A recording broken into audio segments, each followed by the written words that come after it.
سبحان اللہ.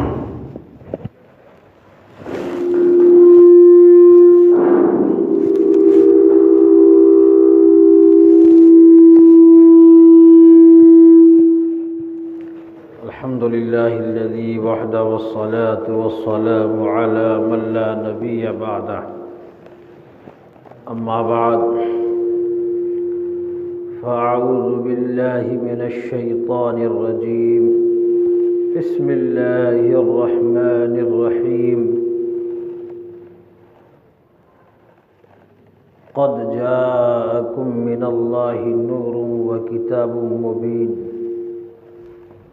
وقال النبي صلى الله عليه وسلم أنا خاتم النبيين لا نبي بعدي، او كما قال عليه الصلاة والسلام.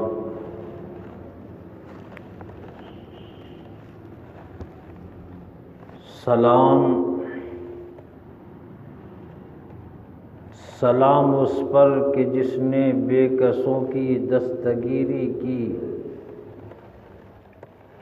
سلام اس پر کہ جس نے بے کسوں کی دستگیری کی. سلام اس پر کہ جس نے بادشاہی میں فقیری کی. سلام اس پر کہ جس نے بادشاہی میں فقیری کی. سلام اس پر کہ جس کے گھر نہ چاندی تھی نہ سونا تھا.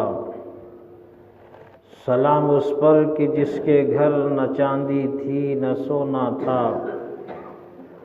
سلام اس پر کہ ٹوٹا بور یا جس کا بچھونا تھا. سلام اس پر کہ ٹوٹا بور یا جس کا بچھونا تھا. حضرات گرامی قدر، بزرگوں، دوستوں،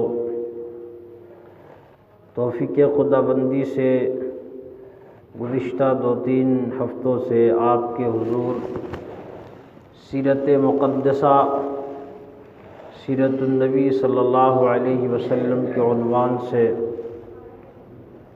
میں اپنی معروضات عرض کر رہا ہوں.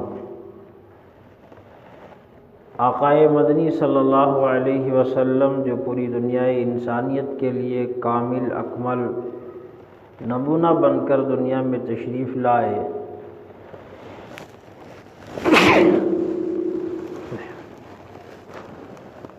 ان کی زندگی کا ہر جز، ہر لمحہ انسانیت کے لیے قابل عمل اور قابل تقلید ہے. حضور علیہ الصلاۃ والسلام اعلان نبوت سے پہلے بھی قابل رشک تھے. آپ کا بچپنا، آپ کی رضاعت کا زمانہ، آپ کے کھیل کودنے کا زمانہ، آپ کا وہ دور جس میں انسان جوانی کی دہلیز پہ قدم رکھتا ہے، بھرپور جوانی کا زمانہ، یہ تمام ادوار اس بات کی شاہد ہیں کہ یہ انوکھی فکر تھی، ایک نیا پیغام تھا. ایک انوکھی فکر تھی، ایک نیا پیغام تھا. اس حکیم نکتہ پرور کا محمد نام تھا صلی اللہ علیہ وسلم. آپ کی جوانی بھی بے مثال، آپ کا بچپنا بھی بے مثال. آپ کی نبوت سے، اعلان نبوت سے قبل کی زندگی، اعلان نبوت سے قبل کا دور، وحی کی آمد سے پہلے کا دور، یہ بھی بے مثال. اور پھر بعد کا جو دور ہے، وحی کے آمد کے بعد کا جو دور ہے، وہ بھی بے مثال. کہ ایسا حسین دنیا میں کوئی آیا نہ آ سکتا ہے، ایسی حکمتوں والا، ایسی رحمتوں والا اللہ تعالیٰ نے ایک ہی صورت ڈھالی ہے اس سانچے میں کہ جس کی صورت کو بنا کر کے، جس کی سیرت کو اللہ تبارک و تعالیٰ نے دنیا والوں کے لیے قابل نمونہ بتایا، جس کی زندگی کا لمحہ لمحہ محفوظ کر دیا گیا، ریکارڈ کر دیا گیا، اس کی زندگی کے ہر گوشوں کو آپ دیکھیے۔ آپ صلی اللہ علیہ وسلم دور رضاعت میں دودھ پینے کے زمانے میں حضرت حلیمہ سعدیہ کے یہاں رہے، اور پھر اللہ تبارک و تعالیٰ کا عجیب امتحان،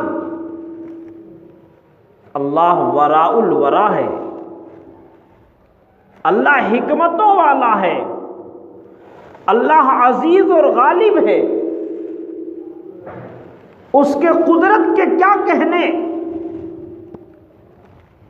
کہ اللہ تبارک و تعالیٰ نے دنیا کے لوگوں کو بتایا کہ جسے نمونہ اور ماڈل بنانا ہے، جسے انسانیت کے لیے رول ماڈل بنانا ہے، جسے انسانیت کے لیے آئیڈیل بنانا ہے، اس کی تربیت میں خود براہ راست کروں گا، اور ظاہری سہارے جتنے ہوں گے وہ سہارے جس کے ذریعے سے دنیا کے لوگ یہ کہہ سکتے ہیں کہ اس کے باپ کی، اس کے والد کی پہنچ پکڑ بہت دور تک تھی، اس نے اچھا تعلیق، اچھا استاد مقرر کیا، اچھے مربین کے سامنے اسے بیٹھایا، اچھی رقم خرچ کی اس پر، اس کی تعلیم و تربیت میں کوئی کسر باقی نہیں رکھا، اس کی بنیاد پر وہ دنیا میں بے مثال ہو گیا۔ اللہ تعالیٰ نے فرمایا کہ پہلا سہارا یہ ہے کہ باپ سب سے بڑا سہارا ہوتا ہے۔ پیارے رسول صلی اللہ علیہ وسلم کے والد کا سایہ اس وقت ہی اٹھ گیا جب آپ شکم مادر میں ہیں، آپ یتیم پیدا ہوئے، یتیمی کا داغ لے کر دنیا میں امام الانبیاء تشریف لا رہے ہیں۔ باپ کے بعد بڑا سہارا ماں کا ہوتا ہے۔ ابھی آپ حلیمہ سعدیہ کے گھر سے واپس آئے، 4 سال 5 سال 4 سال کا عرصہ آپ نے بنو سعد میں گزارا ہے، 6 سال کی عمر رسول اللہ صلی اللہ علیہ وسلم کی ہے۔ حضرت عبداللہ جو آقائے مدنی صلی اللہ علیہ وسلم کے والد گرامی تھے، وہ مدینے میں انتقال کر گئے۔ حضرت آمنہ نے سوچا کہ میں اپنے بچے کو رشتہ داروں میں ذرا گھما لاؤں، اور ارادہ یہ بھی تھا کہ اس کے والد کی قبر اور اس کے والد کی فوت کی جگہ بھی دکھاؤں۔ مدینہ جو اس زمانے میں یثرب کے نام سے جانا جاتا تھا، آپ کو لے کر حضرت آمنہ وہاں گئی ہیں۔ اللہ تبارک و تعالیٰ کی عجیب بے نیازی ہوتی ہے۔ اللہ تعالی آزماتا ہے، امتحان میں مبتلا کرتا ہے۔ اب وہ موقع تھا کہ جس موقع پر ماں کی زیادہ ضرورت تھی، اماں تھی، اماں سہارا دیتی۔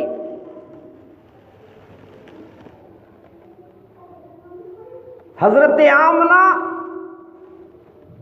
اور 6 سال کا یہ در یتیم، جس کے ذریعے سے کائنات میں روشنی پھیلنے والی تھی، شرک و بت پرستی ختم ہونے والی تھی، جس کے ذریعے سے کائنات میں توحید کا ڈنکا بجنا تھا، اللہ تعالیٰ نے جس کی زندگی کو آئیڈیل بنایا انسانیت کے لیے، یہ 6 سال کا معصوم محمد ہے، اور ایک نوکرانی ایک خادمہ ہے ام ایمن۔ یہ 3 لوگوں کا قافلہ مدینے سے مکے کی طرف روانہ ہوا ہے، اور وہ مقام ابوا پر آ کر کے حضرت آمنہ آقائے نامدار مدینے کے تاجدار احمد مجتبی محمد مصطفیٰ صلی اللہ علیہ وسلم کی والدہ محترمہ کی طبیعت خراب ہوتی ہے۔ اللہ کیسا کارساز ہے، حضرت آمنہ کروٹیں بدل رہی ہیں جنگل میں، بیابان میں، انسان نہیں، کوئی بستی نہیں، اور کروٹ بدلتے بدلتے حضرت آمنہ کہتی ہیں کہ بیٹا اب لگتا ہے کہ میری زندگی کا چراغ گل ہو جائے گا۔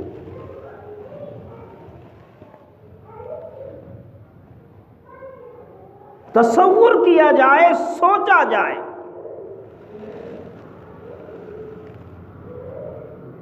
کہ اس امت کے لیے ہمارے نبی علیہ الصلوۃ والسلام نے کتنے دکھ سہے ہیں۔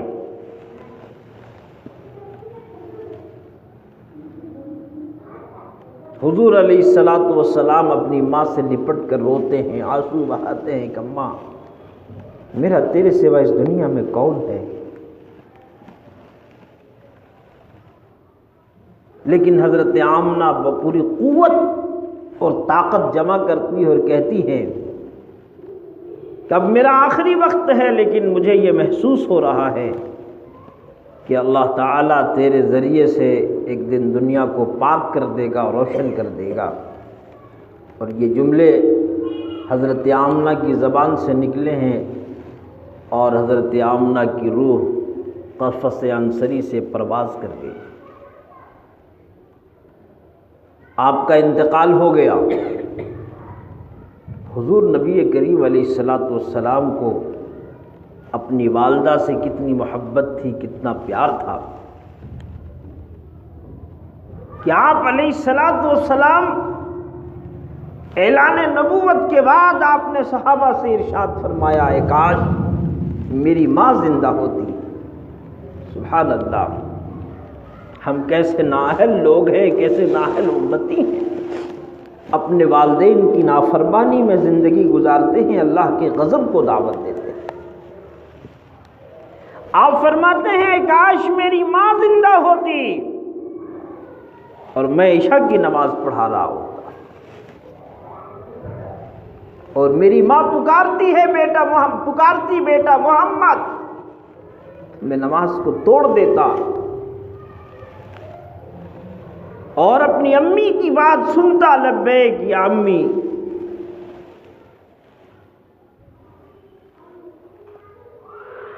اتنی محبت حضور علیہ الصلوۃ والسلام کو اپنی ماں سے، اور آپ نے امت کو یہی درس دیا، والدین کی نافرمانی پر اللہ تبارک و تعالی ناراض ہو جاتا ہے، والدین کی فرما برداری پر اللہ تبارک و تعالیٰ کی رضا مل جاتی ہے، اللہ رسول اس سے راضی ہوتے ہیں۔